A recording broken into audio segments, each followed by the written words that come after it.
Every team starts each round of the robot game with 6 precision tokens. The more tokens you finish the game with, the more points your team will score.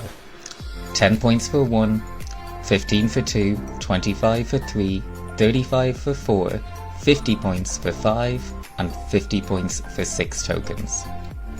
Now, the referee will remove 1 precision token each time your team needs to interrupt the robot.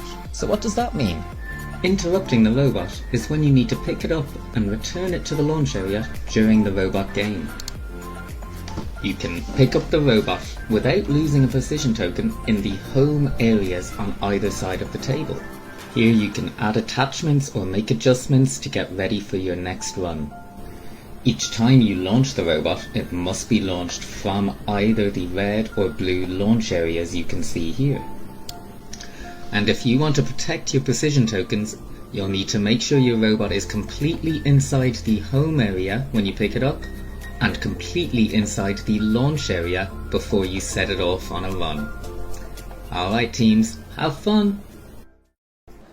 25% of your final score will be going towards your robot design. So let's take a look at what the judges will be interested in. During your judging session, you will have 5 minutes to talk about your robot design. Now we know what you're thinking, and points won't be awarded for the robot with the most moving parts, the coolest looking robot, or the most complicated code. Points are awarded for the team that understands their robot design and understands its code and strategy. Is your team able to tell the judges about your strategy, what missions you've chosen and why? How about any attachments that your robot needs to complete missions? How did you design them?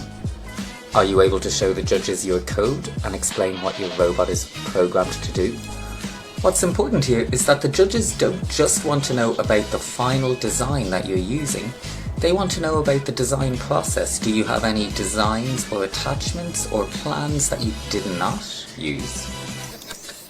A great way to do this is to document everything. Take pictures of all of your ideas, of your sketches, of your designs, even the ones that you don't use, so that you can explain everything to the judges.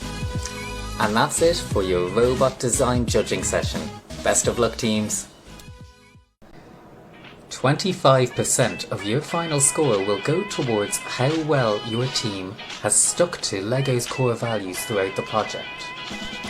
So let's find out what LEGO's core values actually are and how do you stick to them throughout your project. With core values, the judges aren't concerned with how many points you can score in the robot game or how interesting your research project is. What they care about here is your attitude. Are you showing gracious professionalism in the way you respect the other teams? Are you including everybody on your team? Are you showing kindness? Are you having fun? LEGO uses the word co-opetition, and what they mean by this is while it is a competition, learning is more important than winning, and every team is there to learn.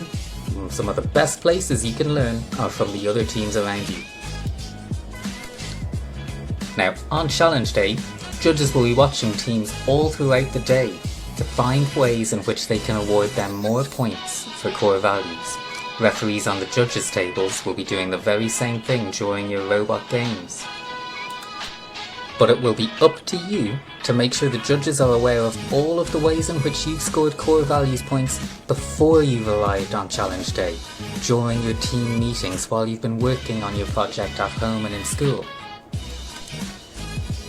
Don't forget to check the judging rubrics before your presentation to make sure you're not leaving anything out. During your judging session, a few minutes will be dedicated to talking about core values. This is the perfect time for you to show off and tell the judges all about your team's journey, how you overcame challenges, how you settled disagreements, how you worked together, how you made sure everyone was included and made sure everybody was having fun. So that's it for core values, folks. We'll wish you and your teams the very best of luck and all of the fun that can be had. And our parting advice to you, core values are just as important as the robot game and the innovation project. So as you start your journey, make sure to let core values guide the way.